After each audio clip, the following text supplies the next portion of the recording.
Ok. Bonjour à tous. Bon, on va attaquer. Merci pour votre présence. Donc, je me présente. Moi, je suis Anthony Mollet, le fondateur de Civitime. Civitime, sommes une jeune entreprise que j'ai créée il y a 3 ans avec pour objectif d'améliorer l'engagement des collaborateurs sur la stratégie RSE de leur entreprise. On est parti d'un constat pour créer Civitime. Et pour l'illustrer, je vais vous demander d'imaginer une barque. Imaginez une barque dans laquelle il y a 5 personnes. On a une première personne qui va mettre des coups de rame très forts à gauche, à droite pour faire avancer la barque le plus rapidement possible. Et puis on a 3 personnes qui vont mettre des petits coups de rame à gauche, à droite aussi, mais attendre beaucoup de la première. Et puis on a cette dernière personne qui va faire des trous dans la barque. Eh bien, cette barque, c'est votre entreprise, c'est nos entreprises. Aujourd'hui en France, il y a un salarié sur 5 qui est activement désengagé dans son travail et dans son entreprise. Ça coûte 14 580 € par an à son employeur. Donc, c'est des coûts qui sont liés au turnover, à l'absentéisme, au manque de productivité.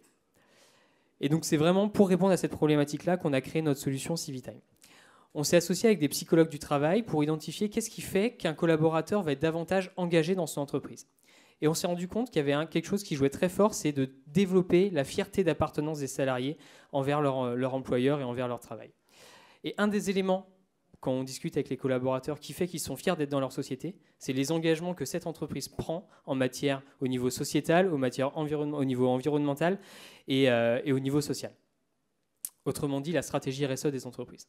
Alors c'est génial parce que globalement, la RSE, les entreprises sont de plus en plus engagées en matière de RSE, mais quand on discute avec les collaborateurs, on se rend compte que souvent, c'est peu perçu ou pas connu, les engagements RSE ne sont pas connus de la part des collaborateurs, voire pas compris parce qu'un peu conceptuel, ou alors il reste sur c'est uniquement remplacer les gobelets par des mugs. Donc c'est aujourd'hui une vraie problématique de faire connaître ces engagements-là. C'est pour ça qu'on a créé notre solution et nous on a décidé, à travers notre jeu, de permettre aux entreprises de mettre en scène leurs engagements RSE pour les rendre plus tangibles et plus appropriables pour les collaborateurs, pour qu'ils soient in fine plus engagés. Alors le jeu, c'est un moyen qui est extrêmement puissant pour provoquer des émotions et surtout pour révéler les personnalités et provoquer des choses auprès des joueurs. Il y a une citation de Platon que j'aime bien, c'est qu'on peut en savoir plus sur quelqu'un en 1 heure de jeu qu'en 1 année de conversation. À titre d'exemple, il y a quelques années, on a travaillé avec un de nos clients qui nous expliquait qu'il a organisé un team building, donc une petite entreprise, une 50aine de personnes. Ils ont organisé une journée de team building, donc sous le signe de la convivialité, très sympa. Et donc la journée, c'était tournoi de pétanque, tournoi de ping-pong. Puis le soir, c'était jeu de société. Et il y avait 2 nouvelles collaboratrices. Donc ces nouvelles collaboratrices, pendant la journée, ça se passait très bien. Elles sont greffées avec les autres, très sociables.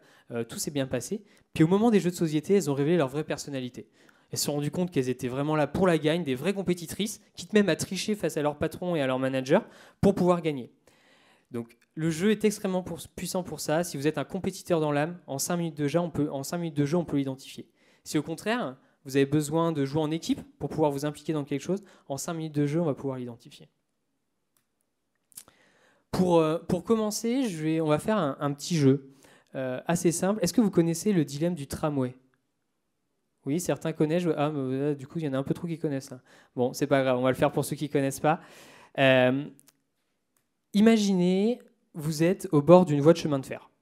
Vous vous baladez au bord de cette voie de chemin de fer, et puis là, vous voyez qu'il y a un train à grande vitesse qui arrive, et il y a 3 personnes qui sont attachées sur la voie de chemin de fer. Vous avez à côté de vous une manette d'aiguillage. Vous avez la possibilité de faire prendre un autre chemin au train, mais s'il prend l'autre chemin, il va écraser une personne sur son passage qui est également attachée au rail. Qu'est-ce que vous décidez de faire ? Qui décide de faire l'autruche ? J'ai rien vu et j'actionne pas la manette et du coup il y a 3 personnes qui vont être tuées.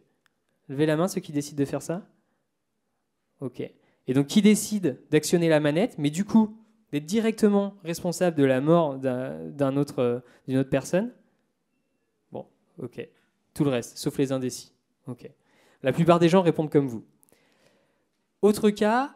Donc là, on a une boucle. On voit que si on va heurter les 3 personnes, on va heurter derrière une personne un peu plus volumineuse.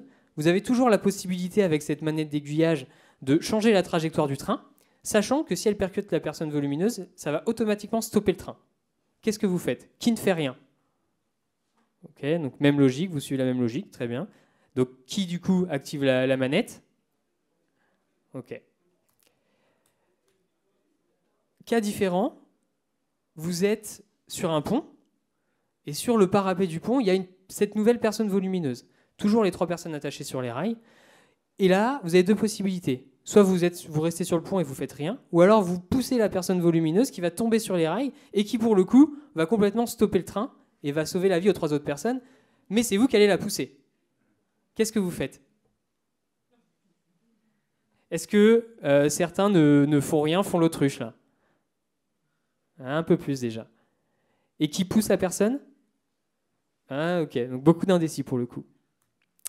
Ça marche. Et dernier cas, vous avez votre petit ami, votre frère, votre belle-mère, peut-être pas la belle-mère, ça peut créer des tensions, quelqu'un de votre famille. Qu'est-ce que vous décidez de faire? Donc, qui décide d'activer, qui laisse le train et ne fait rien? Ouais, là, en général, une grande majorité des gens choisissent effectivement la même chose. Ce que je veux illustrer à travers ça, c'est comment vous vous êtes senti. Ce que ça provoque, le fait je vous ai mis dans une situation où vous avez été obligé de faire un choix. Un choix qui, globalement, vous déplaît. C'est-à-dire que vous auriez préféré que je n'ai pas du tout à vous imposer de faire ce choix-là. Donc ça vous met dans une situation où vous êtes un peu perplexe. Vous allez vous sentir obligé de justifier le choix que vous avez fait. C'est-à-dire à travers un petit jeu bête, là, je vous ai mis dans une situation où vous avez fait un choix, vous vous sentez obligé de justifier le choix, et ça peut même susciter des discussions. C'est-à-dire qu'il y a des gens qui vont devoir défendre leur choix. Eh bien, c'est vraiment à ça que sert de faire le jeu. C'est parce qu'on est dans un univers qui est déconnecté de la réalité, on va pouvoir mettre les joueurs dans une situation, on va les obliger à prendre des décisions, à faire des choix, et parce qu'ils ont fait ces choix, ils vont directement les approuver et se sentir obligés de les justifier, et donc y adhérer. C'est comme ça, en partie, qu'on utilise les mécaniques de jeu pour engager les collaborateurs sur la stratégie RSE de leur entreprise. Vous avez tous entendu parler de gamification. Donc la gamification, qu'est-ce que c'est que la gamification? C'est l'utilisation des mécaniques de jeu pour générer de l'engagement, pour faire changer les comportements. La gamification, elle est présente dans notre quotidien. Aujourd'hui, certains d'entre vous sont sûrement inscrits sur LinkedIn, par exemple. Quand vous êtes inscrit sur LinkedIn, au moment où vous inscrivez, vous complétez votre profil. Je ne sais pas si vous avez fait attention, vous avez une petite barre de progression. Et qui, quand vous commencez à vous inscrire, progresse très, très, très, très vite. Et puis, petit à petit, est de plus en plus lente. Et ben, c'est bête, mais c'est de la gamification. C'est-à-dire que c'est quelque chose qui va vous inciter, parce que vous avez envie de faire progresser cette barre, à remplir davantage votre profil. Aujourd'hui, quand on parle de gamification ou quand on veut inciter les gens à changer les choses, il y a 2 sources de motivation.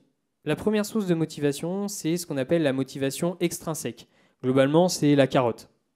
Ça veut dire que la motivation extrinsèque, c'est que vous allez faire quelque chose, non pas parce que vous êtes motivé par l'idée de faire cette chose, mais plus par la carotte qu'il y a derrière, par le résultat que ça va vous permettre d'obtenir. Typiquement, quand vous faites la queue au Starbucks, vous n'aimez pas faire la queue.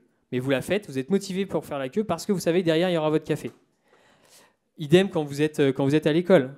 Personne, peut-être des gens, mais vous ne restez pas assis sur les bancs de l'école parce que vous prenez du plaisir et vous êtes motivé à faire ça. Vous êtes motivé parce que la perspective d'avoir un diplôme et d'avoir un super job derrière. Donc c'est ce qu'on appelle la motivation extrinsèque, qui est d'un des leviers pour inciter les gens à faire des choses. Pour illustrer la motivation extrinsèque, je vais vous parler de l'effet nudge. Est-ce que certains connaissent l'effet nudge? Ouais. Ok, donc l'effet nudge, c'est un concept de science comportementale qui fait valoir le fait que des incitations indirectes peuvent faire en sorte que les gens vont plus facilement faire les choses que des incitations directes. Pour illustrer ça, je vous ai choisi une petite vidéo. Alors,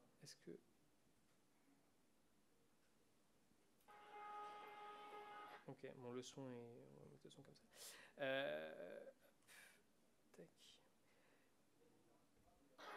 Donc c'est une vidéo qui est issue d'une expérimentation faite par le groupe Volkswagen, qui est à Stockholm, dans le métro Stockholm. Je vous laisse regarder.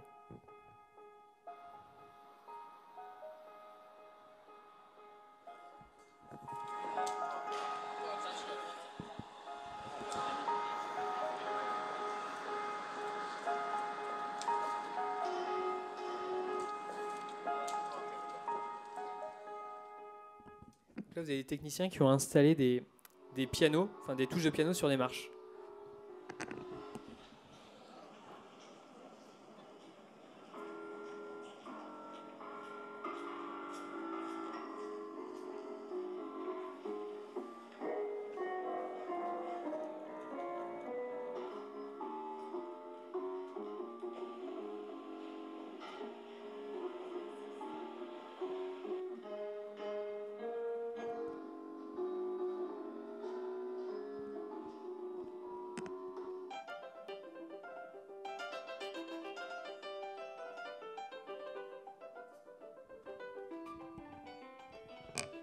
Donc voilà, donc c'est pour illustrer ce qu'est l'effet nudge, donc une incitation indirecte. On ne demande pas aux gens de prendre l'escalier plutôt que l'escalator, mais parce qu'il y a ces touches et voilà, on va les inciter à le faire et du coup 66% prennent l'escalier plutôt que l'escalator.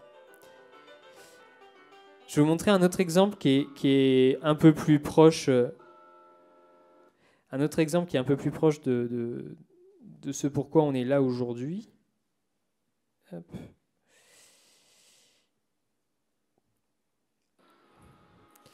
Donc là, les experts ont équipé une poubelle d'enceinte pour donner le sentiment, quand vous jetez quelque chose, d'un puits sans fond.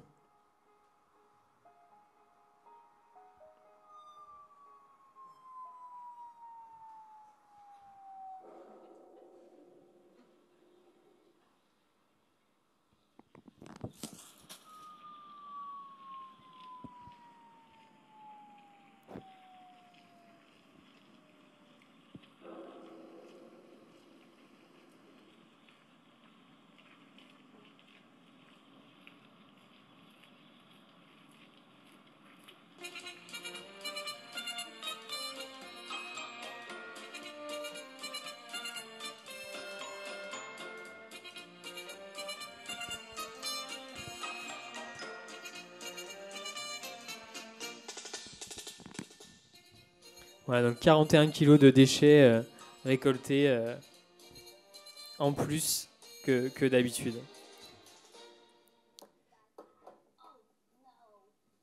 Voilà, c'était pour vous illustrer ce qu'est la théorie du nudge, donc que des incitations indirectes peuvent aussi faire changer les comportements.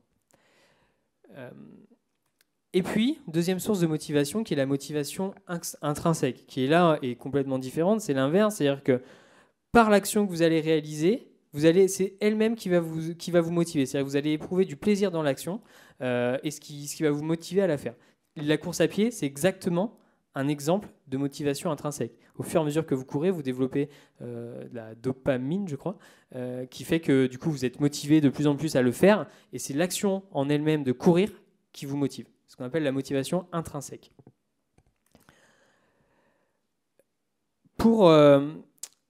Pour illustrer ça, imaginez, vous êtes, donc il y a peut-être est-ce qu'il y a des coureurs dans la salle? Est-ce qu'il y a des gens qui font de la course à pied? Ok. Donc imaginez, vous avez l'habitude de courir tous les samedis matins avec des amis. Puis vous avez un petit groupe WhatsApp, par exemple, voilà, où vous échangez en disant bon, ok, samedi matin, on se rejoint à telle heure pour aller courir. Et puis il y a un de vos amis qui vous dit, qui envoie sur le groupe. Ça serait super, dans 3 mois, il y a le marathon de Paris. Ça serait génial qu'on s'entraîne pour le faire. Bon, ok. Et là, il y a 4 typologies de personnes. Tout le monde va dire oui, mais pour des raisons différentes. Qui se reconnaît dans la situation, l'explication numéro 1? C'est-à-dire que vous allez dire oui, parce que c'est super, c'est l'occasion de passer encore plus de temps avec mes amis, parce qu'on va devoir s'entraîner, et du coup je vais passer plus de temps avec eux, c'est génial, donc je dis oui. Qui se reconnaît là-dedans? Ok. Qui se reconnaît sur l'objectif? C'est-à-dire, ok, super, donc objectif, je me fixe un objectif, finir le semi-marathon pour le coup, je vais finir le semi-marathon en moins d'1h30. Donc c'est ça qui va vous motiver à dire oui. Qui se reconnaît là-dedans? Ok. Et puis il y a ceux qui vont plutôt être en quête de découverte. Super, j'ai jamais participé à un événement aussi grand que le semi-marathon de Paris. Du coup, c'est ça qui va vous motiver à dire oui. Ok. Et la dernière, question d'orgueil. Non, mais je peux quand même pas me dégonfler, tout le monde va le faire, donc je le fais aussi. Ok. Donc grande majorité quand même là qui ont répondu pour la première et la troisième. Eh bien, qu'est-ce que ça met en exergue? Ça met en exergue le fait que on a tous, dans la motivation intrinsèque, on va avoir différentes motivations, différentes choses qui vont faire que on va mettre en place des actions, on va réaliser des choses. Ça me permet de mettre en avant le fait que dans un jeu, ou en tout cas dans une entreprise, il y a 4 grandes typologies de joueurs. Et on n'est pas l'un ou l'autre, c'est-à-dire que c'est des dominantes, comme je ne sais pas si certains d'entre vous connaissent la ProcessCom ou la PNL par exemple, on n'est pas vert ou jaune, il y a des dominantes et des sous-dominantes, c'est exactement pareil pour la gamification. Il y a 4 typologies de joueurs, et à chaque fois, chacun a une dominante. La première typologie, c'est les killers.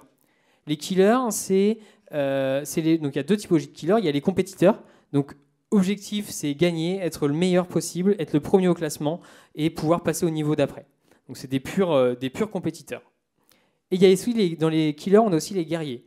Eux, la victoire coûte que coûte, quitte même à tricher. Ce qui fait la différence entre les compétiteurs et les guerriers, c'est que les compétiteurs vont gagner, mais dans les règles. Les guerriers, il n'y a pas de règles. On s'en moque, l'objectif, c'est la victoire. Typiquement, dans les entreprises, sans stigmatiser personne, mais en général, on retrouve ce type de profil dans les populations commerciales, par exemple. Et puis, on a les achievers. Donc, eux, ils ont besoin de compléter quelque chose dans le jeu. Pour les motiver, il faut qu'on leur laisse la possibilité de compléter et d'acquérir des choses. Par exemple, il va y avoir les collectionneurs. Les collectionneurs, eux, ils vont avoir besoin d'additionner les badges, d'avoir de plus en plus d'éléments. Vous connaissez peut-être Pokémon Go ? Pokémon Go, qui est un jeu qui fonctionne très très bien, mais c'est typiquement sur cette typologie de jeu. C'est le genre de jeu où je dois collectionner des Pokémon qui vont s'affronter dans des arènes. Et voilà. Donc, ce qui les motive, les joueurs qui vont être les plus assidus, c'est ce profil de joueur. On va voir les experts aussi. Eux, les experts, leur objectif, c'est d'être le meilleur possible. Et c'est surtout ce qui les intéresse, c'est la progression. Sentir que étape après étape, je progresse et j'évolue personnellement et professionnellement en fonction du sujet qu'on aborde, mais en tout cas qu'il y a cette évolution. Après, on a les explorateurs. Les explorateurs avec le détective. Le détective, lui, il a besoin de résoudre quelque chose. Il a besoin d'être confronté à une vraie problématique, qu'on lui donne les clés pour le résoudre, mais il doit chercher de lui-même. Si on lui donne les réponses toutes faites, il va éprouver aucun plaisir. Tout comme les navigateurs. Les navigateurs, eux, c'est de la découverte pure et dure. Il faut leur donner un certain niveau de liberté dans le jeu. Il faut que s'ils ont envie d'aller à droite, ils puissent aller à droite. S'ils ont envie d'aller à gauche, ils puissent aller à gauche. S'ils veulent reculer, ils puissent reculer. Il faut leur donner une grande liberté pour vraiment qu'ils puissent s'épanouir dans le jeu. Quatrième typologie, les socialiseurs, donc les sociaux, on va dire, où là, on va voir les coachs. Les coachs, c'est ceux qui, pour s'impliquer dans un jeu, ils ont besoin d'être en équipe. Ils ont surtout besoin de sentir qu'ils contribuent à la réussite collective. Ils ne s'impliqueront pas s'ils doivent jouer tout seuls. Ils ne s'impliqueront pas s'ils ne peuvent pas aider les autres. C'est vraiment ce qui va les animer. C'est le profil du coach. Et aider les autres, mais sans même forcément avoir de reconnaissance. Ils n'ont pas besoin de reconnaissance, mais juste le fait d'aider les autres à évoluer va leur donner un grand plaisir, va leur faire sentir un grand plaisir et va les motiver dans le jeu. Et puis les rockstars. Donc ça, c'est les fans des réseaux sociaux. Eux, typiquement, ils ont besoin d'être en équipe, ils ont besoin de faire partie d'une communauté, et ils ont surtout besoin d'être populaires. Ils ont besoin que les gens like, si je prends le penchant, mais ils ont besoin que les gens interagissent sur ce qu'ils font et admirent ce qu'ils font. Donc voilà, je les ai balayés rapidement, mais les 4 profils de joueurs que l'on a en entreprise. Maintenant que je vous ai montré ça, je vous ai beaucoup parlé de la forme. C'est-à-dire quels sont les différents leviers, les différentes mécaniques, en tout cas, qu'on peut actionner pour amener une personne à faire ce qu'on a envie qu'elle fasse. Et après, pour notre cas, pour la RSE, il faut aussi travailler sur le fond. Ce qui est extrêmement important. Pour engager un collaborateur sur la RSE, il faut qu'on travaille sur le fond. Et c'est ce qu'on a fait, nous, au sein de Civitime. Donc, je vais vous expliquer comment on a fait ça et comment on a mis, en fait, on a associé 2 expertises, le game design, donc avec un game designer, et la psychologie du travail, avec un psychologue du travail, en l'occurrence. Le job du psychologue du travail, ça a été de se dire, bon, OK, on veut engager des collaborateurs dans une stratégie RSE. Quelles sont les différentes étapes pour avoir un engagement total d'un collaborateur dans la stratégie RSE de son entreprise? Et pour ça, on a modélisé les étapes de l'engagement, qu'on a ensuite converti en niveau pour coller à notre serious game. Lorsque vous voulez engager un collaborateur sur votre stratégie RSE, vous allez commencer par le sensibiliser. Le sensibiliser, ça veut dire lui donner une vision claire des notions clés de la RSE, du développement durable, lui donner une vision claire de l'environnement externe, de l'environnement interne, des enjeux auxquels l'entreprise est confrontée. C'est la première étape, la sensibilisation. Chose sur laquelle les entreprises peuvent être déjà pas mal avancées, mais souvent s'arrêtent à cette étape-là. Donc c'est le début. L'étape 2, c'est l'adhésion. C'est-à-dire, chers collaborateurs, maintenant que vous connaissez les enjeux auxquels nous sommes confrontés, maintenant que vous connaissez le contexte, il va falloir que vous adhérez. Donc regardez ce que met en place l'entreprise pour répondre à ces enjeux-là. Et là, l'objectif, à travers les mécaniques qu'on va mettre en place, c'est vraiment de susciter l'approbation du collaborateur. Exactement comme ce qu'on a fait tout à l'heure avec le dilemme du tramway. On va le mettre dans des situations où il va devoir choisir A ou B. Et A ou B, c'est bien dans tous les cas. Mais ce qu'il va choisir, il va intellectuellement devoir se le justifier, trouver une logique derrière ça pour vraiment derrière le défendre. C'est la phase d'adhésion. Troisième étape, c'est la phase d'implication. Maintenant qu'en phase 1, on t'a expliqué les enjeux, maintenant qu'en phase 2, on t'a expliqué ce qu'on mettait en place, phase 3, c'est à toi de jouer. Qu'est-ce que toi, tu peux mettre en pratique? Qu'est-ce que tu peux changer dans ton quotidien pour vraiment être impliqué, être acteur de cette stratégie RSE? Et puis le niveau 4, qui est l'étape ultime, là, vos collaborateurs deviennent carrément les ambassadeurs de votre stratégie RSE. Donc là, c'est vraiment le Graal. Comment ça se matérialise tout ça chez un client lorsqu'on met en place notre solution CiviTime? Tout d'abord, ça passe par une phase de diag. C'est-à-dire que toutes les entreprises n'en sont pas au même niveau en termes de RSE, n'ont pas le même niveau de maturité. Notre premier job, ça va être de regarder où en est l'entreprise, donc avec notre psychologue du travail qui va intervenir en entreprise. Alors c'est assez succinct, regarder ce qui a été fait, où en sont les collaborateurs. Et là, on va définir les leviers psychosociaux sur lesquels on veut jouer. En parallèle de ça, enfin chacun de ces leviers psychosociaux, nous on a des modules de jeu que je vous présenterai juste après. Et puis ensuite, on va personnaliser le contenu, quel message l'entreprise veut faire passer. On va lancer la campagne, lancer le jeu en mode multijoueur. Et puis on va surtout analyser les indicateurs pour être capable de fournir à l'entreprise un score le plus précis possible du niveau de sensibilisation, du niveau d'adhésion, du niveau d'implication et in fine du niveau d'engagement des collaborateurs. Là, j'ai pris l'exemple d'un cas client, donc, qui est une société dans le secteur de la banque, qui nous a sollicité parce que nouvelle stratégie RSE, toute nouvelle. La RSE, ils avaient très peu parlé de RSE pour le moment auprès des collaborateurs. Il y avait des actions environnementales de mener, typiquement remplacement des gobelets par des mugs. Il y a des actions sociétales aussi qui sont faites, mais le terme RSE n'avait pas encore vraiment été évoqué auprès des collaborateurs. Donc on est vraiment parti de zéro, de la sensibilisation. Et donc là, on a défini avec nos psychologues les différents leviers psychosociaux sur lesquels on va jouer. Donc première étape, je vous l'ai expliqué tout à l'heure, donner une vision claire de l'environnement. Donc c'est-à-dire clarifier les notions générales de la RSE. Par exemple, si on veut lui expliquer que la RSE, en notre référence, une des références qu'on utilise, c'est l'ISO 26000. Donc lui expliquer qu'il y a cette question centrale, que ce n'est pas que l'environnement, qu'il y a tous ces enjeux-là. Ensuite, on va lui donner la possibilité de contrôler les situations. Pour vraiment qu'il retienne les connaissances qu'on lui a données, il faut qu'il les manipule. Et puis la dernière étape, qui est la norme d'internalité. La norme d'internalité, ça veut dire donner que le collaborateur ait le sentiment qu'il est à l'origine des réussites qu'il va avoir dans le jeu. Et c'est comme ça qu'on va réussir vraiment à le sensibiliser et à lui faire qu'il retienne les informations. Donc comment ça se matérialise dans notre jeu? Là, pour ce client-là, on lui a proposé un macro, ce qu'on appelle un macro gameplay. Donc en gros, c'est un scénario et un contexte de jeu. Donc le joueur, on l'a immergé sur une carte pleine de brouillard. S'il y a certains d'entre vous qui connaissent peut-être Civilisation, le jeu Civilisation. Donc là, le joueur arrive sur une carte qui est pleine de brouillard. Et il doit découvrir cette carte, donc pour faire le parallèle avec la découverte de la RSE. Sa mission, c'est de retrouver l'endroit idéal. Donc il doit recomposer 6 fragments de cartes pour trouver l'endroit idéal où implanter son entreprise et son écosystème. Donc pour avancer sur cette carte, il doit la découvrir et il doit faire des modules qui vont lui permettre de découvrir les fragments et de trouver l'endroit idéal où implanter son entreprise. Et là, pour ce client, on lui a proposé 3 modules. Le premier module qu'on lui a proposé, c'est le memory. Pourquoi le memory? Alors le memory, qui est un jeu que vous connaissez peut-être, que les enfants utilisent. Le memory, c'est un moyen qui est très puissant pour permettre aux collaborateurs de cartographier les notions clés de la RSE. C'est-à-dire qu'il va découvrir une carte, une image, qu'on va associer avec un texte en lien avec une des notions clés de la RSE. Cette image va se recouvrir, il va devoir retrouver la paire. Donc pendant ce temps-là, il va devoir photographier l'image et le texte qui est associé, se la représenter mentalement, la cartographier pour aller chercher sa paire. Donc ça, c'est un moyen qui est extrêmement puissant pour justement créer cette cartographie mentale de la RSE. Également, on a utilisé le mastermind. Parce que le mastermind, on va lui permettre d'organiser les connaissances. Donc le mastermind, vous connaissez, c'est-à-dire qu'il y a une suite, en général c'est avec des couleurs, mais nous on va le mettre avec des termes clés de la RSE. Il va devoir les classer, alors soit par ordre d'importance, par partie prenante des plus éloignées, des plus externes aux plus internes. On imagine tout, on personnalise tout le contenu. Et donc là, de la même façon, il va avoir un mot à classer ou une notion à classer, il y a un message qui est associé. Il va devoir se poser la question de est-ce que ça c'est plus important. Enfin, en tout cas, on va le mettre dans une situation où il se pose des questions et il est à l'initiative de ses choix.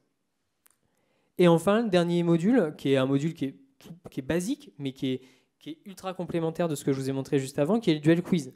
Le duel quiz, là, on va jouer sur la norme d'internalité.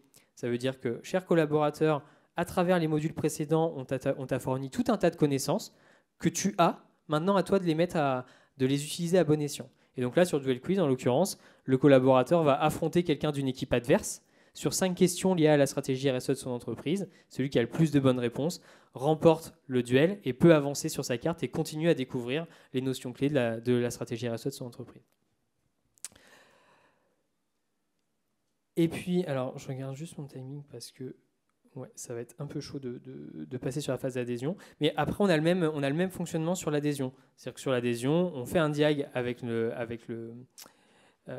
collaborateur. Alors, s'il y en a qui sont intéressés, je pourrais envoyer les supports. Je veux que vous preniez des photos, n'hésitez pas. Où là, on va jouer sur différents leviers psychosociaux, donc le besoin d'affiliation, l'identification à un groupe de référence, la comparaison avec des groupes de référence, et surtout l'échange et la mutualisation d'informations. Donc, on va jouer sur ces leviers. Enfin, chacun de ces leviers psychosociaux, nous, on a créé des modules qui vont favoriser tout ça pour vraiment faire adhérer le collaborateur.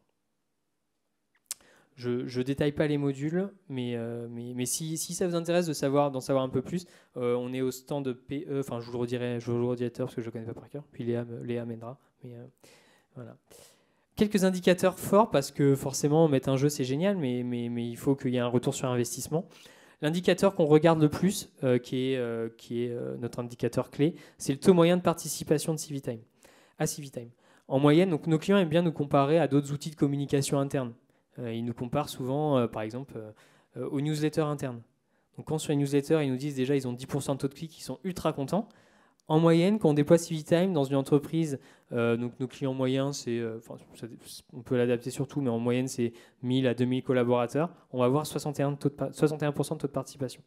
Parce qu'on a utilisé les mécaniques de motivation que je vous ai montrées tout à l'heure, parce qu'on crée des dynamiques de viralité, où les gens vont jouer en équipe, vont se défier les uns les autres, ce qui fait qu'on a un premier nœud d'ambassadeurs et que derrière, ça fait effet boule de neige et on arrive à avoir des super taux de participation. Après chacune des campagnes, après le niveau 1 notamment, on a 87% des joueurs qui sont sensibilisés.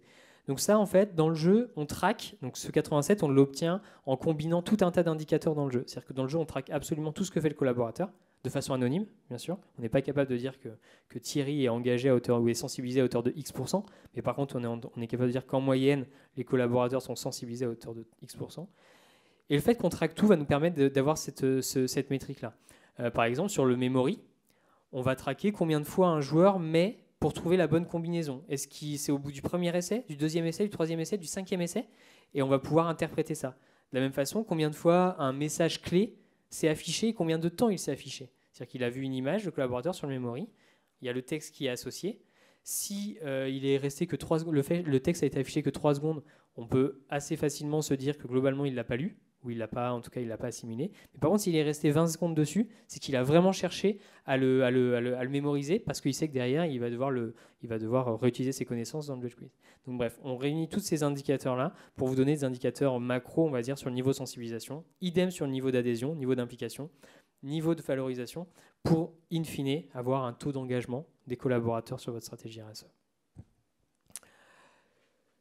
En termes de mise en place, alors on est une solution web accessible depuis n'importe quel navigateur, n'importe quel smartphone, n'importe quel device, donc smartphone, tablette, desktop. Et on a une mise en place qui est relativement rapide à partir du moment où on fait le diag avec nos clients. Tous nos modules sont sur étagère en fait. Donc c'est-à-dire qu'une fois qu'on fait le diag avec le psychologue du travail, on assemble les modules, on travaille le contenu. Donc là, vous avez un chef de projet qui accompagne nos clients. Et puis c'est parti. On travaille dans tout secteur d'activité, banque, assurance, hôtellerie, logistique, industrie. On n'a pas de limite là-dessus. Voilà ce que je pouvais vous dire. Merci pour votre attention. Il nous reste un peu plus de 5 minutes pour répondre à vos questions. Alors je ne sais pas si... Ça fonctionne pas? Ok. Bon, de toute façon, on n'est pas beaucoup, donc s'il y en a qui ont des questions, on peut parler fort, je pense que ça marchera. Est-ce que vous avez des questions? Oui? Bonjour.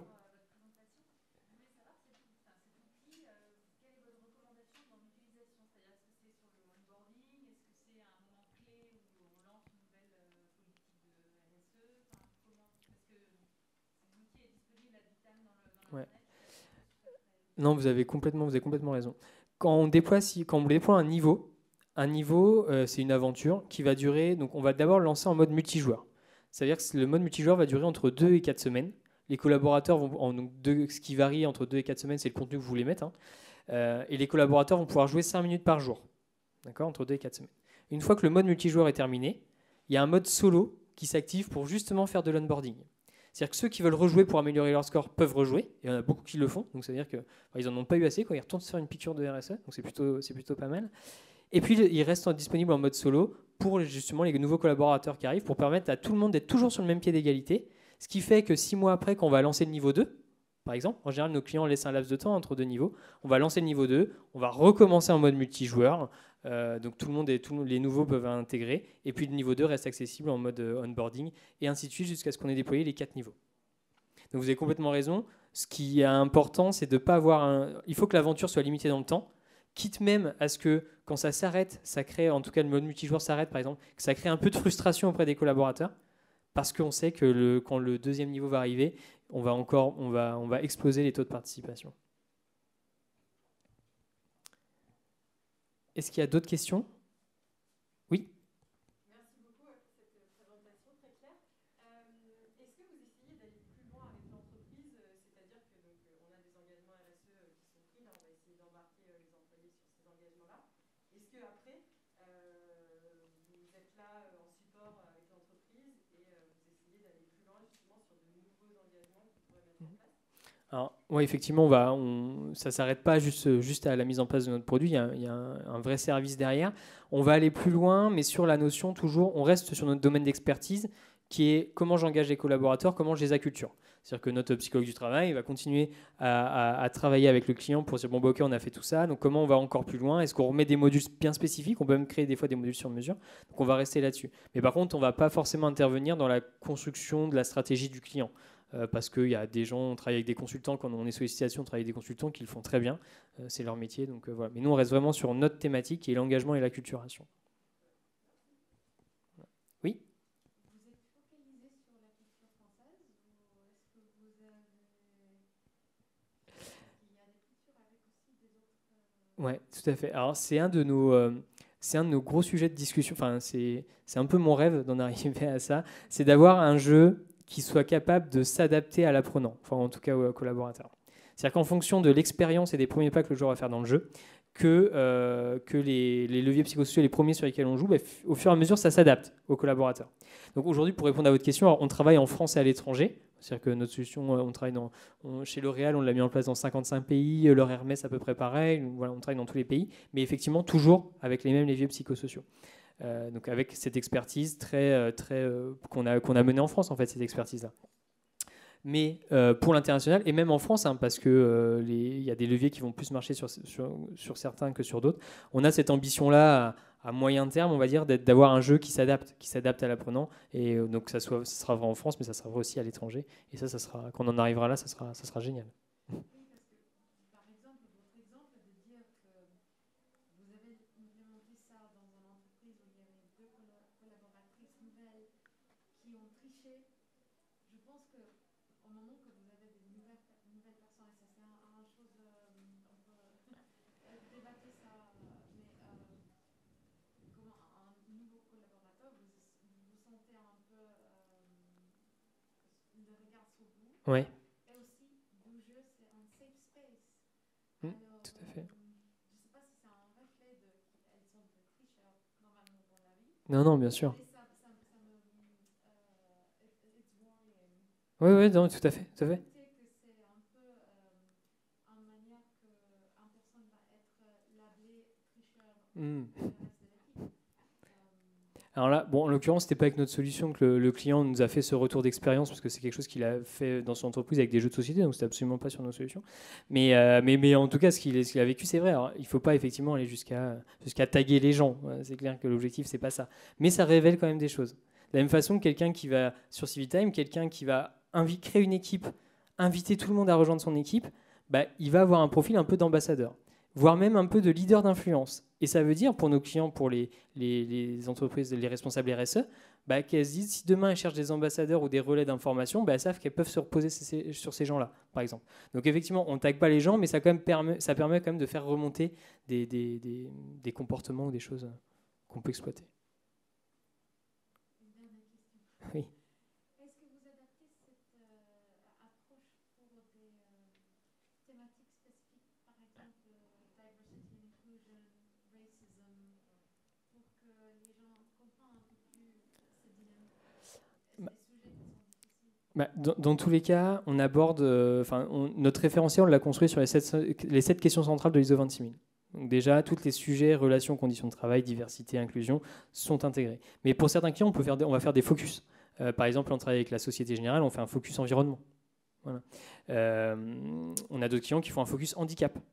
Donc en fait, les leviers psychosociaux pour engager un salarié, que ce soit sur une stratégie RSE ou même sur un projet d'entreprise, on a des clients qui détournent complètement l'utilisation de Civitime, mais parce qu'aujourd'hui notre expertise elle est sur le fond, sur les modules qu'on a construits qui jouent sur des leviers, et en fait on va pouvoir l'utiliser aussi pour acculturer sur les valeurs, sur la culture, sur le projet d'entreprise, parce que globalement c'est à peu près les mêmes choses.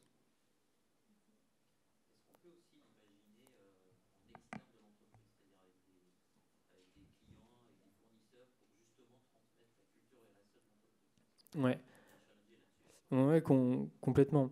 Alors, c'est un cas qu'on a eu. Alors, c'est l'externe, moitié externe, moitié pas externe. Une banque avec des sociétaires, par exemple. Donc, on est sur la même problématique. On est sur le même sujet. Donc, avec des clients complètement. Enfin, d'ailleurs, les sociétaires sont souvent clients de ces banques mutualistes. Donc, complètement. Ça peut tout à fait s'imaginer à définir le niveau de message, le niveau comment dire, de précision dans les messages et ce qu'on veut transmettre. Donc, il y a un vrai sujet. Mais oui, au contraire. Bah, le travail de diagnostic, on va plus le faire sur l'état actuel des choses, ce qui a déjà été fait. Est-ce que typiquement vous communiquez, est-ce que vos commerciaux communiquent déjà auprès de vos clients sur vos engagements RSE, ou est-ce que vos engagements RSE pour vos clients sont complètement inconnus? Et dans ce cas-là, bah, on va partir du constat, du prérequis. Bon, bah ok, il n'y a rien de fait, on part de zéro. Voilà. Donc il n'y a pas une phase poussée de d'où ils en sont, mais c'est plus est-ce que vous avez déjà communiqué? Oui, non. On va regarder s'il y a des choses qui ont été faites, ok, d'où on repart, quoi.